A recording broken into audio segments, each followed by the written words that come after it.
जी अस्सलाम वालेकुम स्टूडेंट्स। आज हम जो philosophy of law as well as jurisprudence का जो टॉपिक है वो है हमारा कस्टम्स के हवाले से। कस्टम क्या है, कस्टम से क्या मुराद है, इसकी काइंड्स क्या हैं, इनकी इकसाम क्या हैं, वो बयान करें। पहले हम थोड़ा सा कस्टम के बारे में जानना चाहेंगे।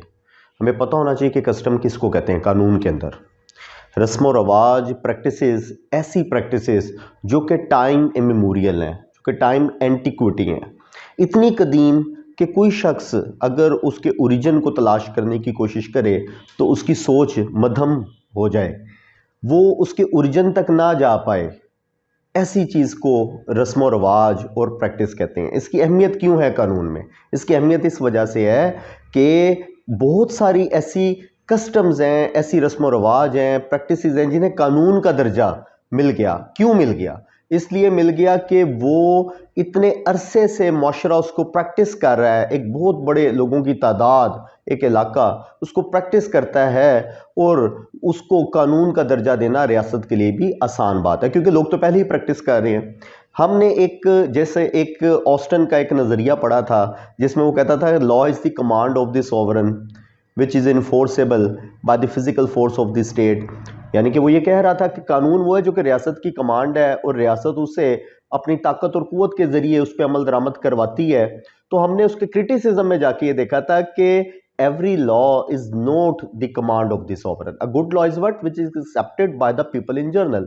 अच्छा कानून तो वो है जिसे लोग मनवन तस्लीम करते हैं। तो अगर आप कस्टमरी लॉज की अगर आप शिनाख्त करें तो आपको ऐसे पता चलता है कि ये वो प्रैक्टिसेस हैं जो कि एक मुआशरा, एक इलाका, एक तहजीब बहुत सारे अरसे से सालों साल पे मुहित प्रैक्टिसेस पे वो मुहित है उसका सफ़र और लोग उसको प्रैक्टिस कर रहे हैं। तो इसका मतलब है कि वो एक अच्छी प्रैक्टिस है और लोग उसको पहले ही मनवन तस्लीम करते हैं। तो अगर रियासत ये समझती है कि इसे कानून का दर्जा दे दिया जाए, बाइंडिंग फोर्स इन लॉ भी अटैच कर दी जाए, तो उसको हम कस्टमरी लॉ की किस्म में भी जानते हैं। तो कस्टम्स बेसिकली कैसी होनी चाहिए, कस्टम कैसी होनी चाहिए, ये असल सवाल है। तो कस्टम के लिए सबसे पहले जो उसकी कंडीशन है, जो प्री कंडीशन है, एक तो टाइम इमेमोरियल हो इन इट्स नेचर, कि इतनी कदीम के कोई शख्स उसको जान ना सके, कोई शख्स उसको उसके ओरिजिन को ना जान सके, उसको से मुराद उसके ओरिजिन को ना जान सके। अगर वो उसको सोच पे जाए, अमूमन हमने जिस तरह बड़ों से सुना, कोई रवायत के बारे में हम पूछते हैं तो बड़े कहते हैं बड़ों से सुना है ये बात। यानी कि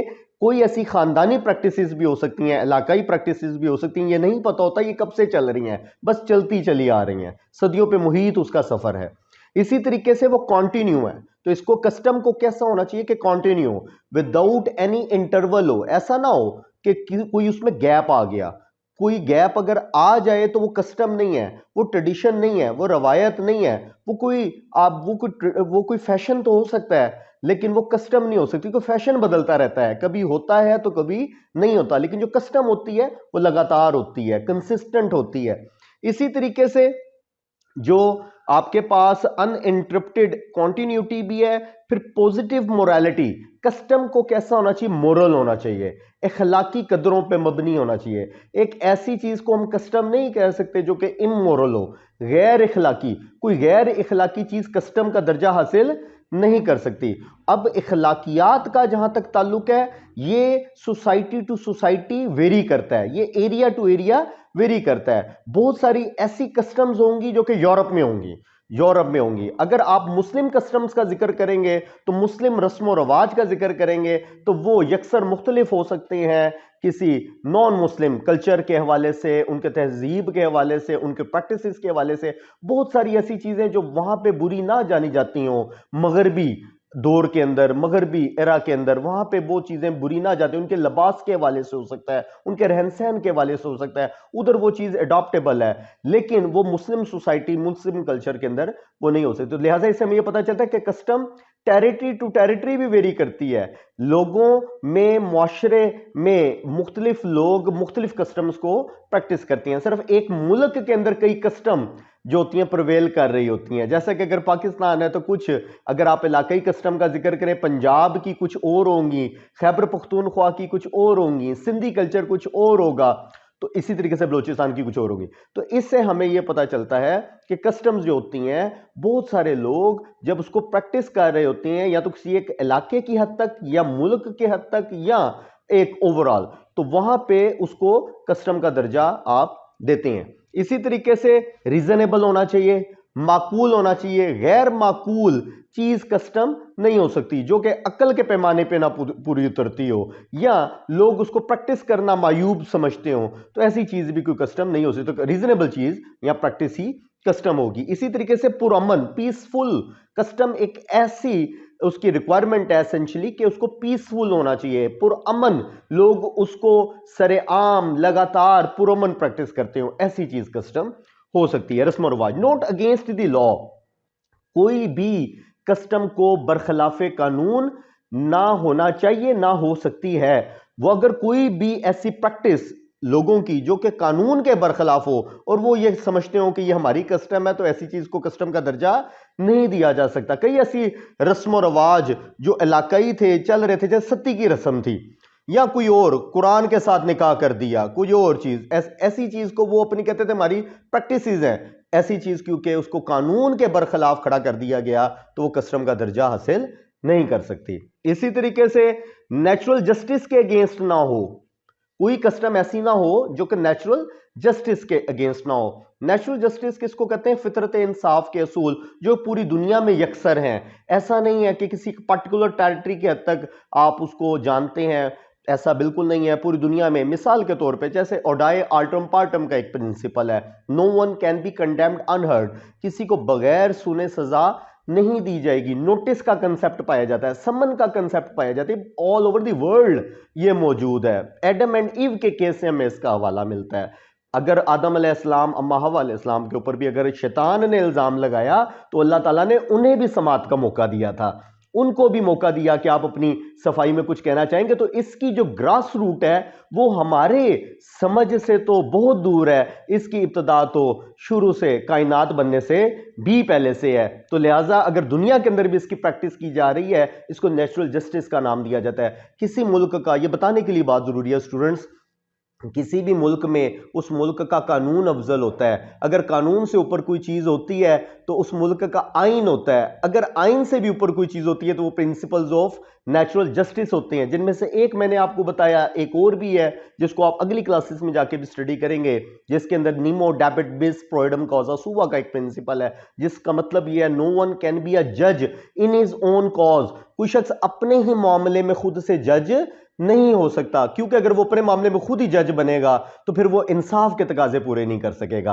वो जानिबदार रहेगा, गैर जानिबदार नहीं रहेगा। तो ये भी प्रिंसिपल ऑफ नेचुरल जस्टिस है। तो वो ये कह रहा है कि कस्टम ऐसी ना हो, ऐसी रस्म रवाज कायम ना की गई हो जो कि प्रिंसिपल्स ऑफ नेचुरल जस्टिस के ही खिलाफ हो, कि आप किसी को समाअत का मौका ना देते हो। ऐसी रवायत कायम करने के, हमारे यहां रवायत है कि हम किसी को सुनने का मौका नहीं देंगे, जज साहब जो फैसला करेंगे या आलिजा या बादशाह जो बात कहेगा वो माननी पड़ेगी। तो ऐसी चीज को रस्म रवाज का दर्जा नहीं दिया जा सकता। या वो कहे जो मैं करूंगा वही फैसला है, मेरे खिलाफ भी अगर आप शिकायत लेके आएंगे तो मैं ही सुन के उसका फैसला करूंगा, तो ये भी चीज रस्म रवाज के जुमरे में नहीं आ सकती। इसी तरीके से कि consistent with the public policy होना चाहिए कस्टम को, कि मुताबिकत रखती हो मुफाद आमा के साथ। जो मुफाद आमा, जो आम लोगों के मुफाद की चीजें हैं, उन्हें मुफाद आमा कहते हैं कानून के अल्फाज में, जुबान में। इसी तरीके से एक अच्छी कस्टम वो होगी जो कि मुफाद आमा के साथ मुताबिकत रखती हो, अवाम के फलाह के लिए आप रवायत का कायम कर सकते हैं। इसी तरीके से मैसिव सपोर्ट हो, कस्टम का दर्जा ऐसी प्रैक्टिसेस को मिलेगा जिससे मैसिव सपोर्ट हासिल हो, लोगों की बहुत बड़ी तादाद उसको प्रैक्टिस करती हो। ऐसे ना हो, वैसे तो आप हजूम भी ऐसा इकट्ठा कर सकते हैं, मैं नाम नहीं लेना चाहता, बहुत सारे ऐसे स्लोगन्स हैं जो आजकल सोसाइटी के अंदर मखसूस तरह के लोग सड़कों के ऊपर निकल आते हैं और आके अपनी बात को मनवाने की कोशिश कर रहे होते हैं, लेकिन एक मेजॉरिटी जो है वो कहती है कि नहीं, कि ये जो बात आप कह रहे हैं ये हमारी सोसाइटी की आवाज नहीं है। तो मैंने नाम लिए बगैर आपको एग्जाम्पल दी है। तो वो चीज कस्टम का दर्जा हासिल कर सकती है जिसे लोग मनवन कबूल करते हो, मानने के लिए तैयार हो, क्योंकि वो एक अच्छी चीज है, अच्छी प्रैक्टिस है, अच्छी रवायत है, लोग उसको पसंद करते हैं कि इसको होना चाहिए, और रियासत भी उसमें सुकून का सांस लेती है कि लोग इसको प्रैक्टिस कर रहे हैं और उसमें कोई बुरी बात नहीं है। इसी तरीके से अगर हम कुछ इसकी काइंड्स के बारे में जानना चाहें, कुछ लीगल कस्टम्स होती हैं। लीगल कस्टम वो है जो कि जिनको बाइंडिंग फोर्स हासिल है कानून की, और ये अमूमी तौर पे थ्रू आउट दी टेरिटरी इसका निफाज होता है, या पर्टिकुलर अगर कोई एक मखसूस हद तक किया गया है, उस इलाके की हद तक उस इलाके पे इसका निफाज होता है, तो जनरल या पर्टिकुलर टेरिटरी के वाले से भी कस्टम हो सकती है।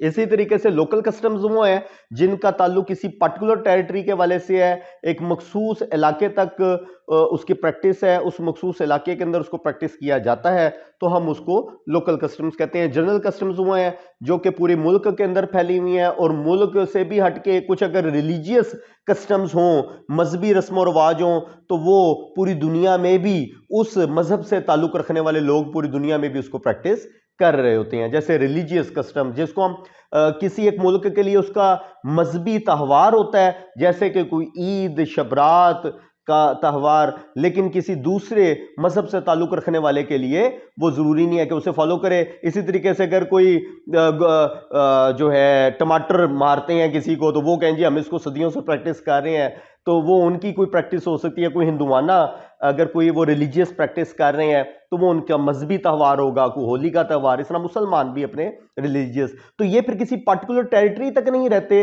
किसी मुल्क तक नहीं रहते, ये पूरी दुनिया के अंदर रहने वाले उस मजहब से ताल्लुक रखने वाले लोग उसको प्रैक्टिस कर रहे होते हैं। इसी तरीके से कन्वेंशनल कस्टम्स हैं कुछ। कन्वेंशनल कस्टम्स का ताल्लुक इंडिविजुअल लेवल पे होता है, जो इंडिविजुअल्स उसको प्रैक्टिस कर रहे होते हैं, और फिर वो बतदरीज वो इंडिविजुअल से आगे मूव कर रही होती है, लेकिन इसकी एक लंबी तारीख मौजूद है। तो इसी तरीके से हमें कस्टम के बारे में जानने का मौका मिला, और उम्मीद है कि आप इसको अच्छे से समझ लिया होगा। शुक्रिया।